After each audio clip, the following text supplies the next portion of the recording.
All right, well, we looked at multiplication. That was our product rule. I guess we should also look at division. In that case, we have a quotient rule. So our quotient rule tells us the following for x, a real number, and a, b. Again, our integers. I have x to the a divided by x to the b. I can combine these exponents using subtraction. So I take x to the a minus b.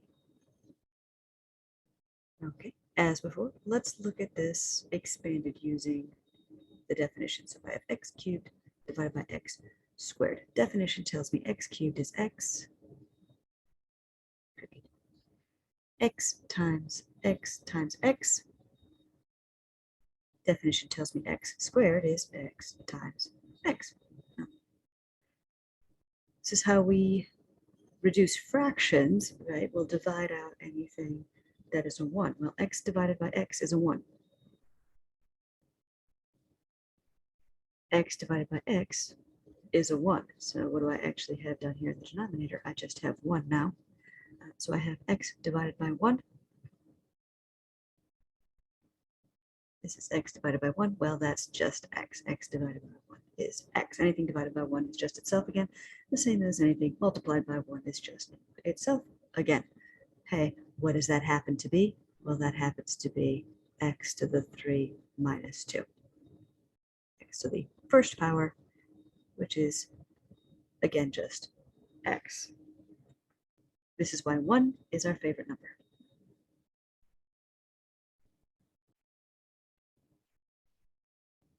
All right, let's turn our attention to this one. I have 7t to the 7 divided by 21t cubed. As before, I have some multiplication happening up here. As long as it's just multiplication, I am allowed to break that apart as 7 over 21 times t to the 7 over t cubed. Well, 7 over 21, if I want to reduce this fraction, I'm looking for any factors that they have in common. I have 7 in the numerator, but 21 is 3 times 7. So that's 7 times 3. So in fact, that will become a 1.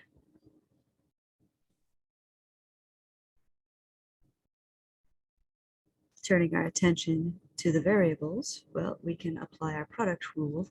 I could apply the definition if I wanted to, but that seems like overkill, when I can just say that is 7 minus 3t to the 7 minus 3.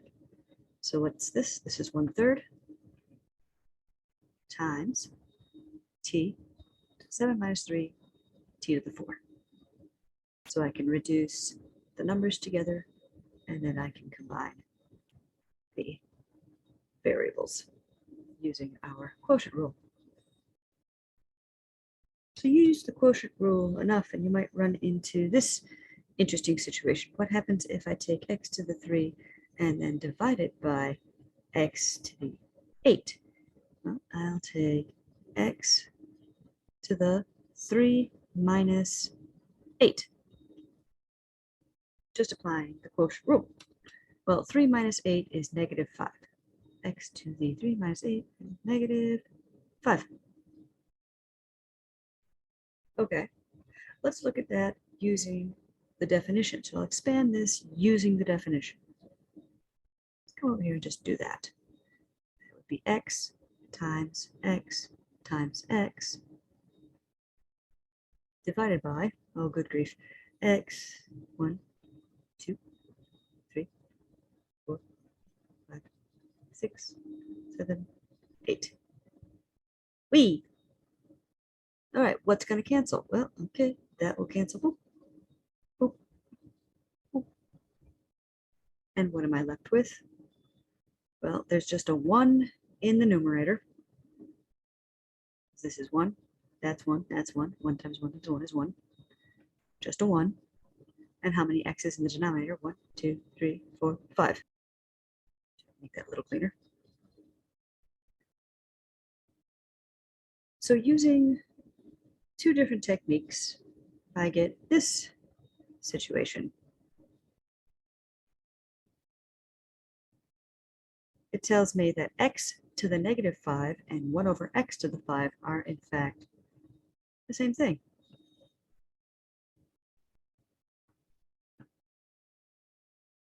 Well, this leads us to our next property. If we use negative exponents, a negative exponent is just a way of saying flip me over the fraction bar. So if I have this, a single x, real number, not 0, right? X cannot be 0. Why? Well, what happens if I put a 0 in the denominator of a fraction? Strange things happen, that's what. We don't do that, it's undefined. We can talk about that in calculus. So I can say x to the negative a, x to the negative a is the same thing as 1 over x to the a. We can be fancy about it if we'd like. In fact, if I have x and y real numbers, x and y both not equal to 0 because weird things happen, a and b integers, if I have x to the negative a over y to the negative b, I can rewrite that with positive exponents by simply flipping the whole thing over, right? A negative exponent in the denominator becomes positive in the numerator. A negative exponent in the numerator becomes positive in the denominator.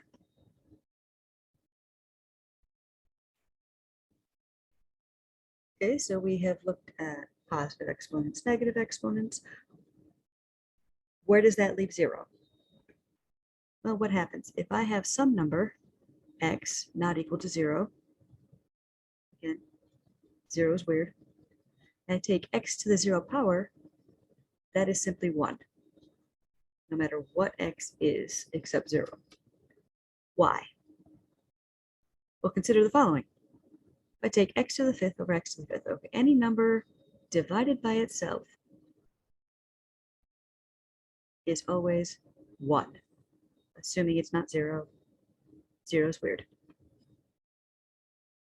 What happens if I use my quotient rule?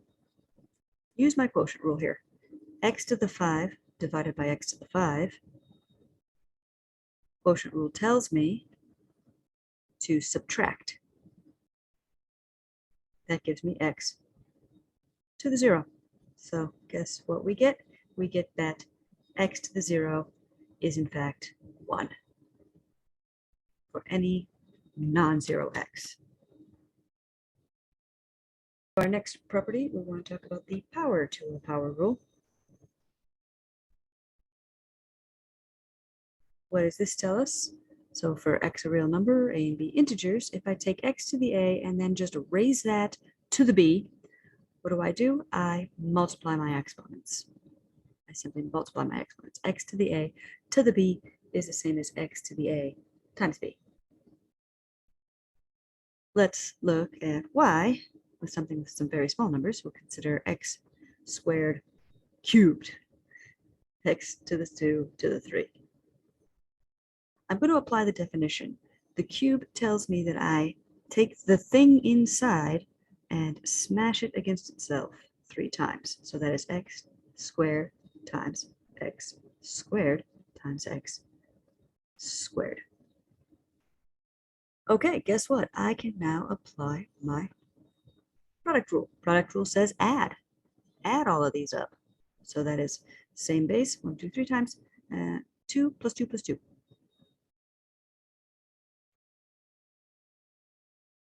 But what is repeated addition? Repeated addition is multiplication. So if I have x to the 2 plus 2 plus 2, well, that's x to the 6th, but that's the same thing as x to the 2 times 3. 2 times 3. All right, so consider the following example, n to the 3rd to the 4th. We could write it out using the definition again, but now that we know, power to a power means multiply, so that is actually n to the 3 times 4, telling me that is the same as n to the 12th power. Next one says product to a power, the product to a power rule. fairly straightforward as well. Let's see, I have x and y, real numbers, and a some integer. I take x times y as a quantity and raise it to the a power, then I can distribute that exponent through this multiplication. And I can write that as x to the a times y to the a. Let's see why, again, with a smaller example. That cube says take the thing inside and smash it against itself 3 times. So that's x times y times x times y times x times y. Okay, think back. Commutative law says I can reshuffle these things any way I want. So I can put all of the x's next to one another. X times x times x. And then I can gather all of the y's next to one another. Y. I don't know why. Well, x times x times x, there are 3 of them. That's x to the 3. Y times y times y, there are 3 of them. That is y to the 3. So in fact, by definition, we can skip straight to this final produce right here when it is convenient. One more rule before we get to some jazzy examples. We want to talk about quotient to a power. So we had power to a power, we had product to a power. Let's look at quotient to a power, very similar to product to a power. Quotient, of course, meaning fraction. If I have x and y real numbers, y not 0, and a some integer, x divided by y all to the a, well, I can distribute that exponent top and bottom. That'll be x to the a times y to the a. And again, we can use the definition to see why this is true. X over y times x over y times x over y. Why? Why? Because cubing says take that thing and smash it against itself 3 times. How do we multiply fractions? Well, we just multiply straight across the top. And we multiply straight across the bottom.